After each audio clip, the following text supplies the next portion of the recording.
Nine things to know this morning begin in Jefferson City. Members of the Missouri House are poised to hold a pivotal vote on a plan to redraw Missouri's congressional maps.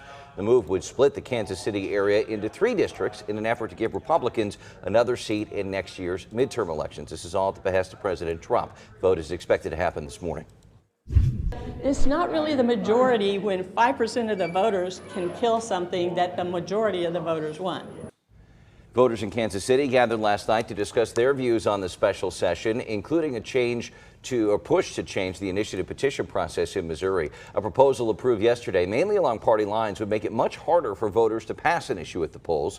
The measure will go to a final vote today in the House before heading to the Senate.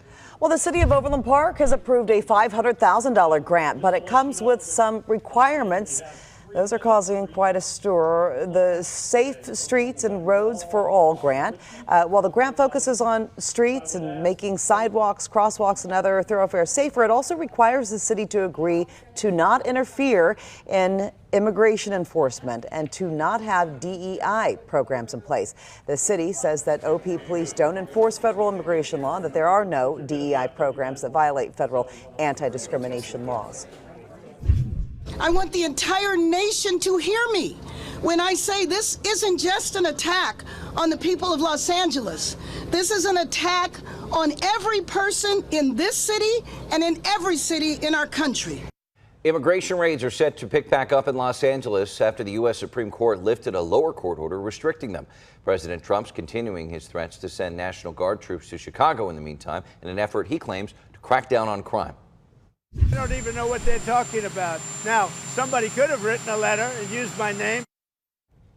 The latest twist in the Jeffrey Epstein case, the Republican-led House Oversight Committee says it has obtained the so-called birthday book from Epstein's estate through a subpoena, and a note allegedly from Trump is in the book. Now, Trump denies that it's from him.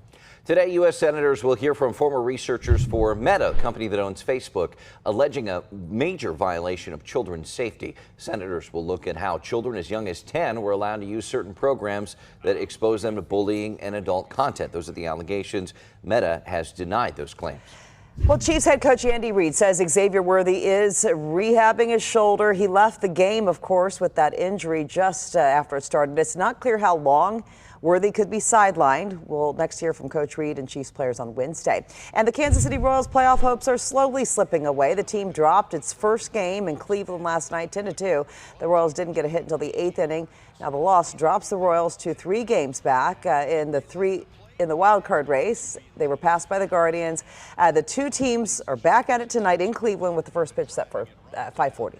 Our KMBC 9 Hy-Vee High School football game of the week is a battle of 2 top programs, one from Kansas, one from Missouri. Mill Valley heads to Lee Summit North. Look for our coverage Friday night at 6 and our recap on KMBC 9 News at 10.